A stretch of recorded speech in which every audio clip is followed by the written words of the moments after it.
everybody and welcome back to my YouTube channel. I hope you're all doing okay. So we are slowly getting there. I have now got through all of the Florida vlogs. I hope you enjoyed them. I just thought it was really special to make sure that I included them because obviously they included so many memories of my dad, and like I said before we went on that trip, I don't think any of us realised how truly special that trip would actually be. But we are really slowly getting there. So the next vlog I am going to upload is what you're going to watch today. And I really don't think that I actually have many left after this because last year was still like a roller coaster and I didn't film an awful lot, but I feel like I tried to make sure that I did film the important bits of my life. But the video you are going to watch today is, I don't know if I've actually told you about this, but it is basically how I had to have emergency surgery to get my peg removed.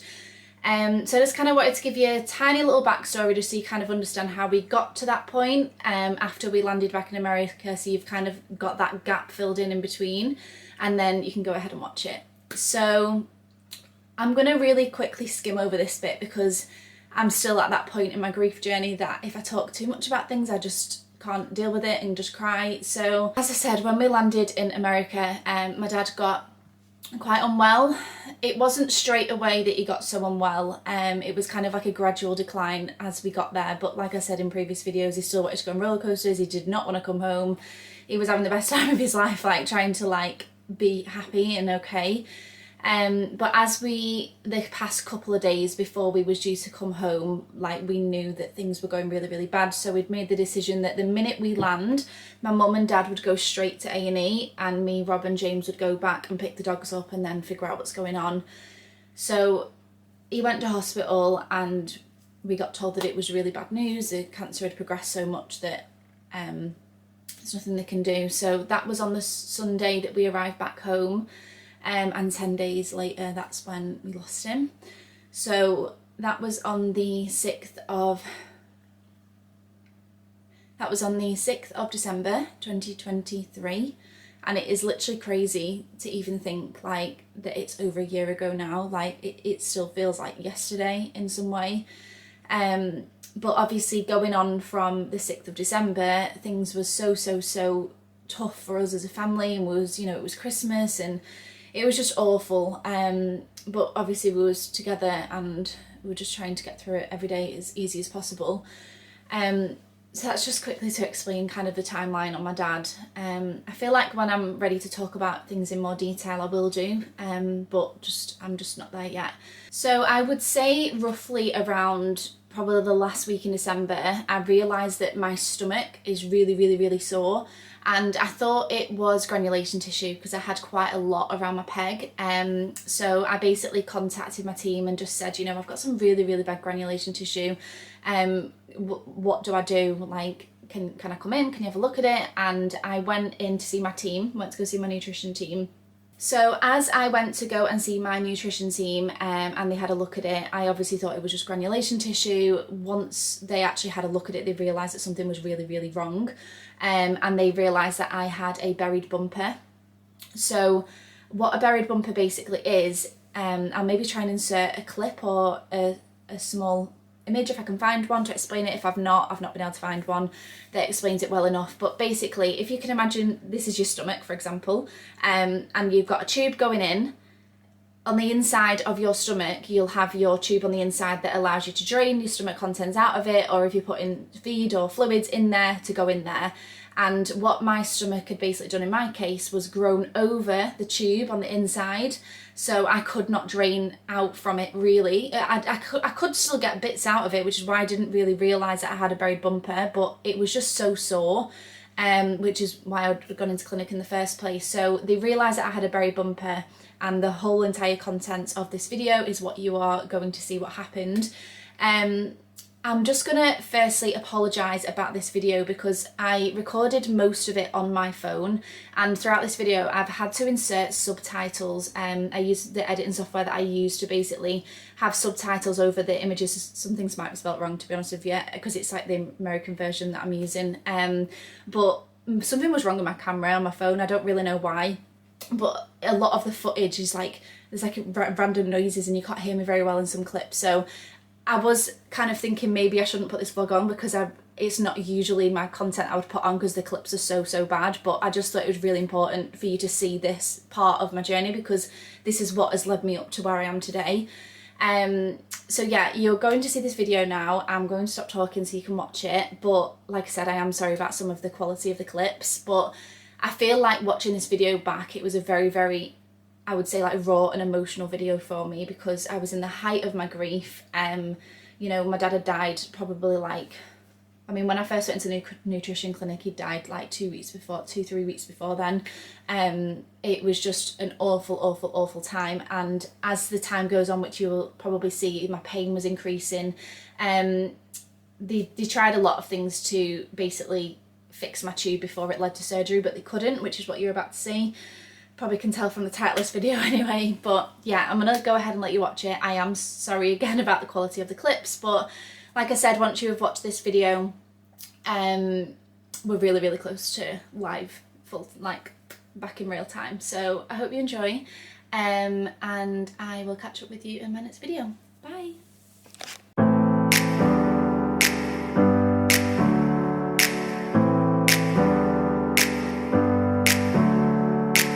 Never up, never down, never.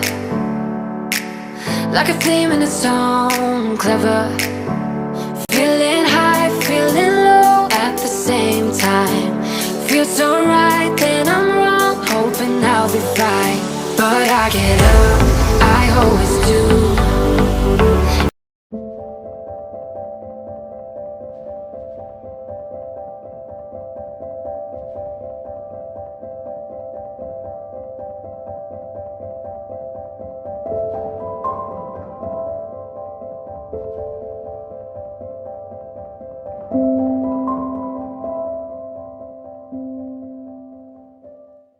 So today has been not good. I've been really like nauseous all day, but I've just kind of like got all of a sudden spark of energy, so I really want to get a bath. And I'm just gonna, because I feel like I'm explaining like what's going on and I'm not actually like showing you properly, like it's probably best that I actually just show you. So I cleaned my tube roughly like 3 hours ago, maybe pushing 4, but I'm not 100% sure. So I'm just going to show you what my stomach looks like from like potentially 4 hours post from that, and how much of a mess it is, like with the leak and stuff. So I'm just going to put a timestamp here just because I know that this sort of content right now might not be what everyone wants to see, but I just thought for the people that like do have tubes and are used to stuff like this might want to see what it looks like. So I'm going to put a timestamp here, and then it's only going to be really short, but I'll just show you quickly what's been kind of like happening. So bear in mind, like I just said, I cleaned it not too long ago and I put this top on afterwards, and I've had all of this leakage on my top. So it's like, if you can see that all that leaking, that's from the infection. It's just all over me. Like, I'll be completely honest with you, it smells because of the infection, but like I can't do anything about that. I'm cleaning it as much as I possibly can, but like I've been asleep for quite a while, so that's why I've not cleaned it in like 4 hours. And also, like, I know some people might be saying like put gauze on it, do this, do that, but it hurts more when I actually put something around it. So like if I'm putting like gauze around it, it's getting wet so quickly that I just can't keep up with the constant having to change it. Like I'd have to change it every 10 minutes.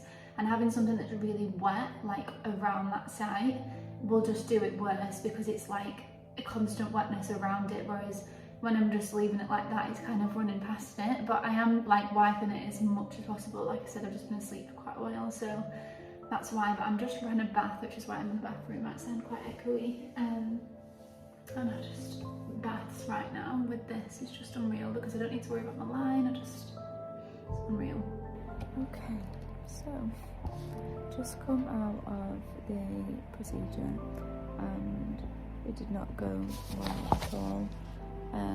Firstly, the sedation was just not working on me. I think they gave them minimum maximum and I was still fully with it.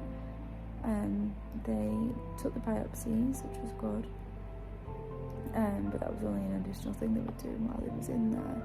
But the main thing they wanted to do, which was obviously the buried bumper, they said that there's just no, after trying to find it, there was no safe, visible route for them to look at and for them to action it. So they just had to leave it basically, so it was really, really quite buried. So they are having to send me for a CT. It'll be outpatient, but hopefully it's an urgent one. Once I've had that CT, they can assess the stomach and stuff, and then go from there. And hopefully get the tube sorted. But I was just really hoping everything could get done today because it's been causing me so much agony. So I feel really disappointed, like that I'm gonna have to wait longer. I've got to wait longer for the CT and then to book me in for an operation. But the only benefit is it will be under general anaesthetic, so at least I will be fully knocked out for them to do stuff like that. Yeah, I just feel really like deflated, I think, and disappointed that they couldn't do it. But I just have to wait and see. So I've had this YouTube in now for like, has it been a year? I feel like it's been well over a year, and I don't feel like I actually appreciated how much it actually helped me. Like, when it was put in, I knew that it was going to help me so much. By the way, if you can hear like a flushing, I'm not weeing, by the way. I am sat on the toilet, but the lid's closed, and I've just been sick. That's why I'm sat on the toilet, because I'm too tired to move after that episode. But I felt like when it was first put in, I was in hospital, I was obviously struggling with the bile and blah, blah, blah. Now, like, I use it every single day, and now I'm at a point where I am no longer able to use it because it's too much of a risk to use it, apparently, because I can get something called peritonitis, and also it's just fully blocked at this point. Like, I probably couldn't even try to use it if I wanted to. But because of that, I've been being sick so much more because I've not been able to take that pressure off when I've felt sick. So like my mouth, I don't know if you can even see, like it's all cut at the side. You probably can't tell, but like when I'm sat like that, I feel like you can tell. I've got like 3 mouth ulcers, my throat's really sore, I'm just so much more tired because I'm being sick so much more. And like, I feel like because I got so used to having the G-tube and being able to, you know, drain from it when I felt sick, and, you know, especially in the mornings, I really struggle in the mornings and with like a lot of build up. And since now not being able to use it, I feel like I really truly didn't appreciate how much it really truly helped me.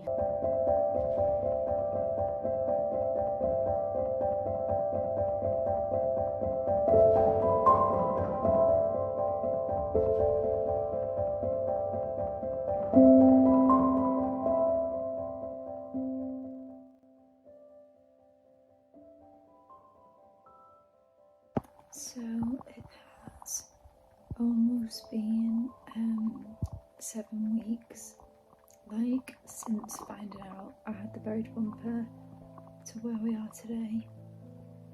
I've had a conversation with my mum and James and my brother, and we've all decided that it's probably best for me to potentially get admitted because the pain is getting so bad, and I've got to the point where I feel like I can't cope with it at home anymore. So if I go and be admitted, I'll obviously be an inpatient, and hopefully the surgery will happen quicker. So I'm a bit stressed because the thought of even needing to go back to hospital or even being there is just really, like, I just can't. But I just need to like think logically and think practically what's best for me, and I think that is the decision that we're going to make potentially tomorrow. But I don't know. Being admitted, I just saw the surgeon and he was like, I want to keep you in and get it sorted, like it looks like a mess, so might be able to update you more tomorrow. But just being back here, like in these 4 walls, it's just Okay, so I have just seen the surgeons and basically they are wanting to do the surgery today or tomorrow. Originally they was hoping to take the tube out and put a new one in a different place, but they looked at all the scans and things like that, and they think that I have got an abscess underneath the bumper inside the stomach, which is why it's so sore. So to prevent spreading it or bursting it or anything like that, they're basically just going to cut out my G-tube, cut me open a bit, remove that, clean it out as much as possible, then leave it to heal, and then as soon as it's healed in the future, let's put G-tube back in. Because if they risk putting a G-tube in somewhere else, it can risk like popping the abscess and God knows what. So yeah, so I need to get that clean. And then yeah, it's basically just waiting game, so I'm completely not wet out, which is fine. But I just don't feel good today. I came on my period yesterday and I've gone so bloated from it, and I just don't feel great. I don't feel great being in hospital. Everything's just all at once, but yeah, I'll update you as soon as I'm going for the surgery. So Mum's come to visit me.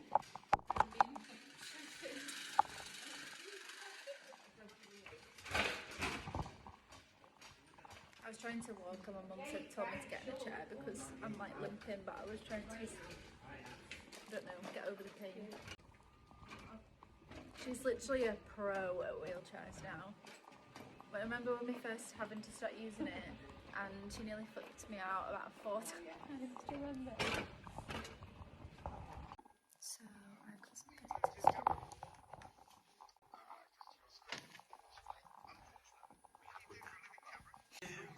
I'm really glad that he's come to visit me.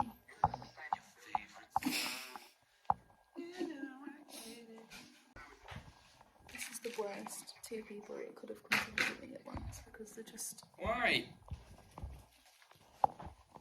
Perhaps I've moved them down on the bed though, so it's right, stop.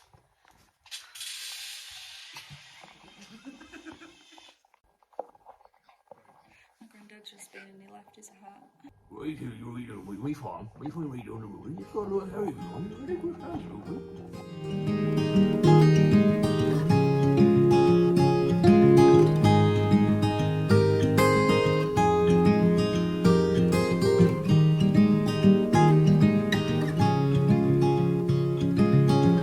Another rainy afternoon, I don't know what I'm to do. I just miss you more than anything.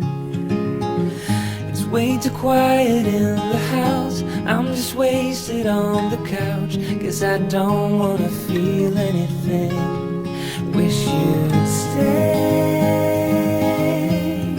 stayed here beside me. This isn't how it's supposed to be.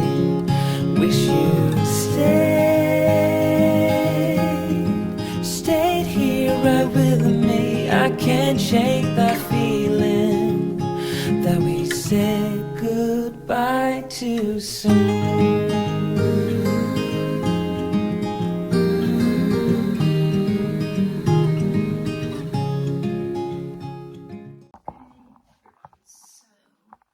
Operation didn't happen today, they didn't come for me, so that means that it will definitely be tomorrow. I've just put my TPN on. So the checklist is the next day, by the way. I've literally slept forever today. Surgeon's just been and said it's going to be late morning, early afternoon, so I'm going to take the TPN for a minute because I'm still attached to it. Done the checklist and I'm just waiting for the anaesthetist to come.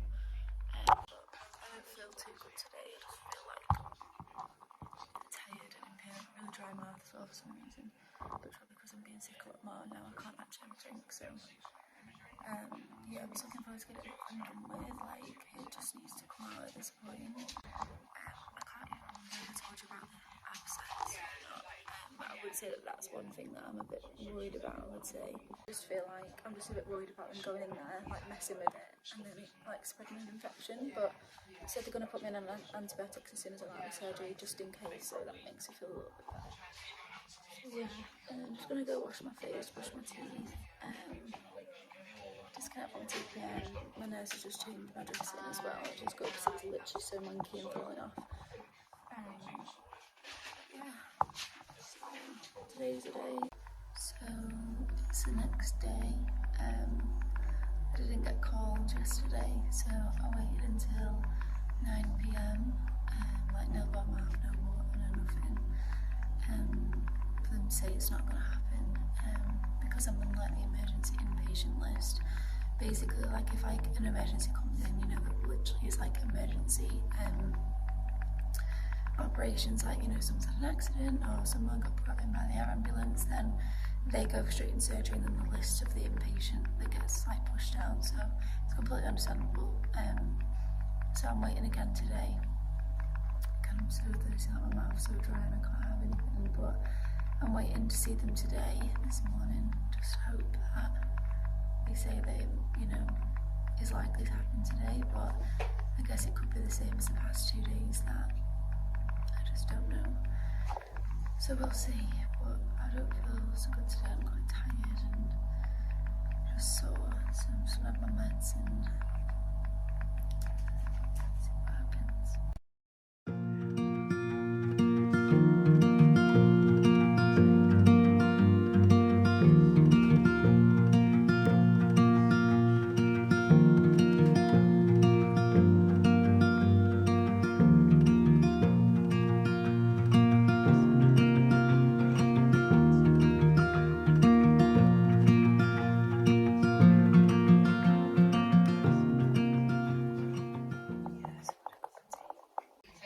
Pain is not too bad at the moment because I'm having pain relief, but last night I had a really bad night. I was struggling, couldn't get comfortable.